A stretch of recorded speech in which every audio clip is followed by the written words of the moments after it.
일단 즉시 항고하지 않고 석방 지휘하시게 된 배경 한번 여쭤보겠습니다. 적법 절차와 인권 보장은 제가 취임 이후 계속하여 강조하여 온 저희 검찰의 기본적인 사명입니다. 기소 이후에 피고인의 심정에 관한 판단 권한은 법원에 있기 때문에 그러한 법원의 결정을 존중하였습니다. 법원의 판단은 구속기간 산정에 대하여 오랫동안 형성되어 온 법원 검찰의 실무 관행에 문제가 있고 가사 그러한 문제가 없더라도 법률의 불명확으로 인해 수사과정 절차의 적법성에 의문이 있어서는 안 된다는 것입니다. 그러한 법원의 결정 취지를 모두 종합하였습니다.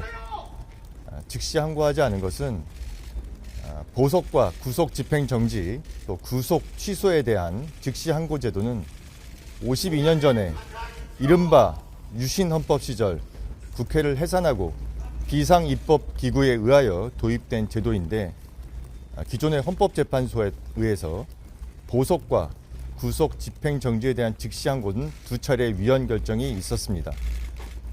법원의 인신 구속에 관한 권한은 법원에 있다는 영장주의와 적법 절차의 원칙, 과잉 금지의 원칙에 위반하기 때문에 위헌이라는 명확한 판단이 있었고 그러한 위헌 판결의 취지를 따라서 즉시 항고하지 않은 것입니다. 수사팀의 반발도 컸다면서요? 수사팀은 수사팀의 의견을 제출하였고 저희 대검의 부장회의 등을 거쳐서 모든 의견을 종합해서 제가 판단을 한 것입니다. 그 검사장 회의 열면서 시간이 좀 더 지체됐다는 비판도 있었는데 거기에 대해서 어떻게 생각하시는지? 이런 국가적 중대 사안에 대해서 저희의 처분 방향이나 법률적 쟁점에 대해서 의견을 충분히 듣고 판단을 하기 위해서 검사장 회의를 연 것입니다. 이 구속기간 법원의 이번에 구속기간 산정 방식은 기존에 오랫동안 형성되어 온 법원 검찰의 실무 관행에 맞지 않고 검사장 회의가 구속 취소 결정의 원인이라는 주장에는 제가 전혀 동의할 수 없습니다. 민주당에서 사퇴 요구하고 탄핵 얘기 나왔는데 어떤 입장이십니까?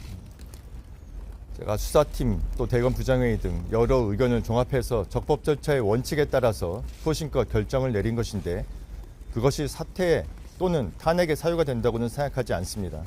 탄핵은 국회의 권한이니만큼 앞으로 절차가 진행된다면 그에 따라서 대응하겠습니다. 야당 대표들이 오늘 공수처에 총장님 고발하겠다고 하는데 입장이 있으신가요? 말씀드린 대로 제가 적법 절차에 따라서 소신껏 처리한 것입니다. 공수처 책임이 더 크다고 보십니까? 지금 이 상황에서 다른 기관의 책임에 대해서 말씀드리는 것은 좀 적절하지 않은 것 같습니다. 아까 말씀해 주시긴 했는데 구속 취소에 대한 즉시 항고 위헌에 대해서 위헌이라는 판결은 아직 없잖아요. 그래서 섣불리 단정한 거 아니냐 이렇게 지적이 있는데 어떻게 보시는지. 헌법재판소의 결정문을 보면은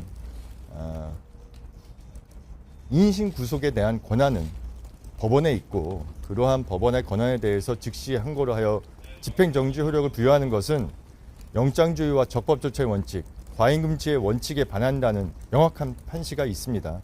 이런 상황에서 즉시 항고를 하여 또 다른 위헌 소지를 불러일으킬 것은 맞지 않다고 생각했습니다. 구속기간 지나서 기소했다는 법원 판단 수긍하십니까? 구속기간 산정 방식은 구속신문제도가 도입된 이후 오랫동안 형성되어 온 법원 검찰의 실무 관행입니다. 그런 기존의 실무 관행과 맞지 않는 부분이기 때문에 동의하기 어렵고 이 부분에 대해서는 본원에서 다투도록 수사팀에 지휘하였습니다. 그 즉시 항고하지 않아서 공소 기각 가능성 커졌다는 지적도 있는데 어떻게 생각하시는지? 말씀드린 대로 이러한 여러 가지 논란에 대해서 본안에서 적극적으로 다투도록 지휘하였고 공소 유지에 철저히 기하도록 하겠습니다. 검찰 동호회에서 낸 입장문 어떻게 생각하세요? 검찰 동호회는 퇴직자들의 모임이고 저희 검찰과는 관계가 없습니다. 다른 단체에서 낸 입장문에 대해서 제가 말씀드릴 사항은 아닌 것 같습니다. 수고하셨습니다. 관련해서 하나만 일선에서 혼란이 좀